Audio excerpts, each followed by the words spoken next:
AI દ્વારા ગાણિતિક વાર્તાઓ દિવસ 4। શું વર્તુળના ગોળાની મદદથી માથાના વાળની ગણતરી થઈ શકે છે?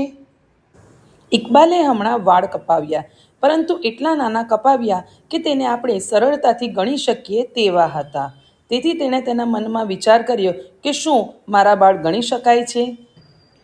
તેણે તેની બહેનને ચેલેન્જ કર્યો કે શું તે તેના માથાના વાળની ગણતરી કરી શકે છે।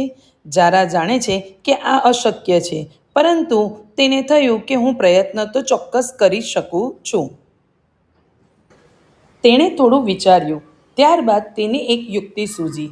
તેણે ઇકબાલના માથાના ભાગને એક અર્ધગોળાર્ધ સ્વરૂપે ધારી લીધું અને ત્યારબાદ એક મીટર પટ્ટીની મદદથી તેને માપી તેની વર્તુળની પરિમિતિ શોધી કાઢી, જે 54 સેન્ટીમીટર આવી।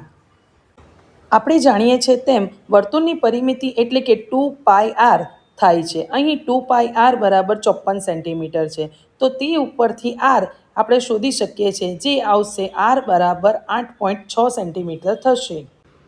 હવે વર્તુળના ગોળાની પરિમિતિ સમજીએ તો 4πr² થશે, પરંતુ આપણી પાસે તો અર્ધ વર્તુળ છે, માટે તે 2πr² થશે। અહીં ત્રિજ્યા 8.6 સેન્ટીમીટર છે, માટે અર્ધ વર્તુળાકારની પરિમિતિ થશે 464.5 સેન્ટીમીટર। હવે ઝારાએ તેના માથાના ભાગમાં 1 સેન્ટીમીટરનું ચોરસ બનાવ્યું। હવે એ જે ચોરસ બન્યું છે તેની અંદરના બાલ તેને ગણી કાઢ્યા, જે 150 થયા। 1 સેન્ટીમીટરના 150 બાલ તો 464.5 સેન્ટીમીટરમાં કેટલા બાલ? જવાબ મળશે 69,675। શું તમે આજ સુધી તમારા માથાના બાલ નથી ગણ્યા? તો આ રીતથી ચોક્કસ ટ્રાય કરજો।